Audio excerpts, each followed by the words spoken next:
ये जन्म मरण किसने शुरुआत की है?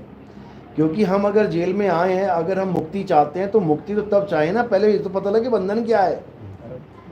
मैं अपने घर में बैठ के तो मुक्ति नहीं चाहूँगा कि मुझे मेरे पिता से मुक्ति मिल जाए। अगर मुझे कोई पकड़ के ले जाए, किडनैप कर दे, तो मैं चाहूँगा अरे भैया इससे मुक्ति चाहिए मुझे। तो पहले तो हमें ये जानना है कि हमें मुक्ति चाहिए किससे। अगर तो हम अपने परमात्मा के घर में बैठे हैं, यानी जो दुनिया आपको लग रही है कि ये सूरज चांद सितारे धरती आकाश, अगर तो ये हमारे परमात्मा की है, फिर हमें मुक्ति की कोई ज़रूरत ही नहीं है। फिर हमें मुक्ति क्यों चाहिए? फिर तो हमारे पिता की है, जैसी उसने बनाई है वैसे जिएंगे। अच्छी बनाई है तब भी अपनी है, बुरी बनाई है तब भी अपनी है। मुक्ति की बात कौन करता है? मुक्ति की बात वो करता है जिसको ये समझ में आ जाता है कि ये हमारे पिता की दुनिया नहीं है। तभी तो कह रहा है ना, मुझे इस संसार सागर से मुक्त करो। तो ये संसार किसी परमात्मा का बनाया नहीं है। अगर तुमने ये मान लिया कि ये परमात्मा ने बनाया है, तो काहे की मुक्ति? कैसी मुक्ति? फिर तो उस संसार में रहो, उसमें आनंद लो। फिर क्यों बैरागी जीवन जी रहे हैं लोग? बताओ, कृष्ण भगत भी बैरागी बने पड़े हैं। अरे कृष्ण जी ने दुनिया बनाई है तुम्हारे हिसाब से, तुम सीधे कृष्ण जी को कहो कि दुनिया को समेट दो, खत्म कर दो। कितने युग बीत गए, कितनी बार जन्म मरण का चक्कर चल गया, ये क्यों नहीं खत्म कर रहे हैं? बताओ जरा, कारण क्या है? सारी दुनिया बना के फिर कहते प्रलय हो जाएगी, ले फिर खत्म कर दिया। फिर बना के फिर प्रलय हो जाएगी, महाप्रलय हो जाए। अरे फायदा क्या फिर इसको बनाने का? समझ रहे हो?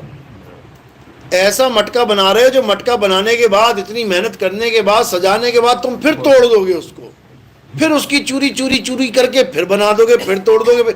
ऐसा तो कोई पागल ही कर सकता है।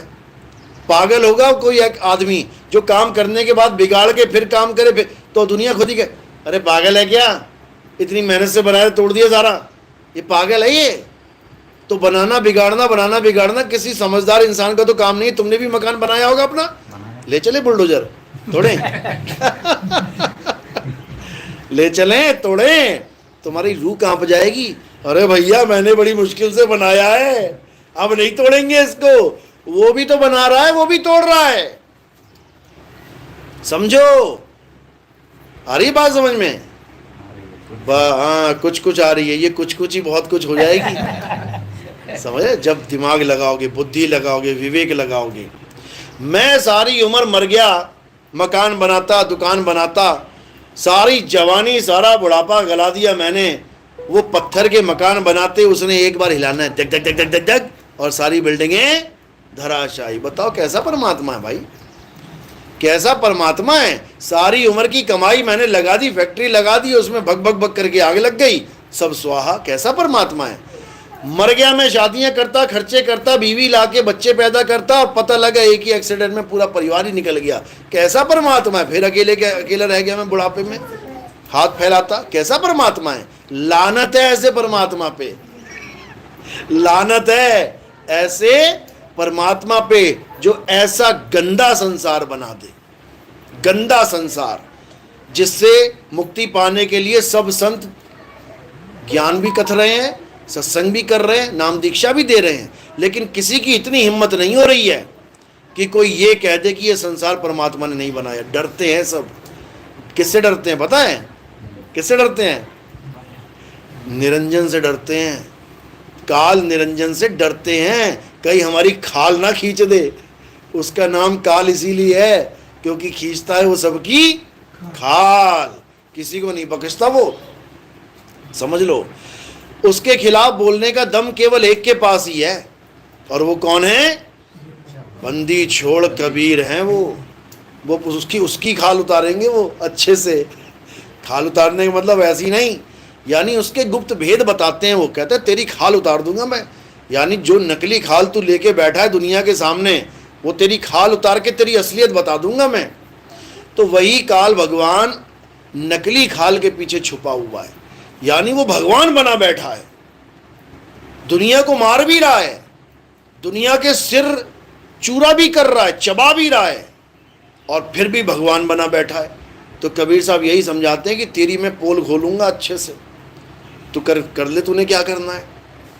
तो काल भगवान कहता है ये जीव है, नादान जीव है। अरे तुम मेरी पोल क्या खोलोगे, मैं खुद ही अपना रूप दिखा दूंगा कि मैं काल हूं, ये तब भी नहीं समझ पाएगा और ये तब भी मेरी ही पूजा करेगा। पढ़ लो, तुम ग्रंथ पढ़ लो, तुम्हें पता लग जाएगा काल कौन है। सारे संसार को चबाने वाला काल है, सारे संसार उसके मुंह में जा रहा है। तुम्हारी माँ, तुम्हारी बीवी, तुम्हारा बच्चा, तुम्हारे पिता, तुम कहाँ चले गए, ये सब कहाँ जाएंगे, ये सब काल के मुंह में। और बोल भी रहे हो कि सारा जगत काल के मुंह में जा रहा है। एक्सीडेंट हो जाए, 50 बच्चे मर जाए, क्या लिखोगे अखबार में, क्या लिखते हैं, 50 बच्चों का एक्सीडेंट हो गया, 50 बच्चे काल के मुंह में चले गए। अरे भैया काल है कौन? सब बच्चे, सब बच्चों के माता पिता रोज भगवान की पूजा कर रहे थे, रोज नहीं कर रहे थे तो बता दो, सब पूजा पाठ कर रहे थे, फिर भी उस काल से नहीं बचा पाया कोई, तो फिर तो भगवान छोटा, काल बड़ा हो गया। और बातें कर रहे हैं कि अकाल मृत्यु वो मरे जो काम करे चंडाल का, काल उसका क्या बिगाड़े जो भगत है महाकाल का। छोटे छोटे बच्चे मर गए एक्सीडेंट में, क्या वो चंडाल थे?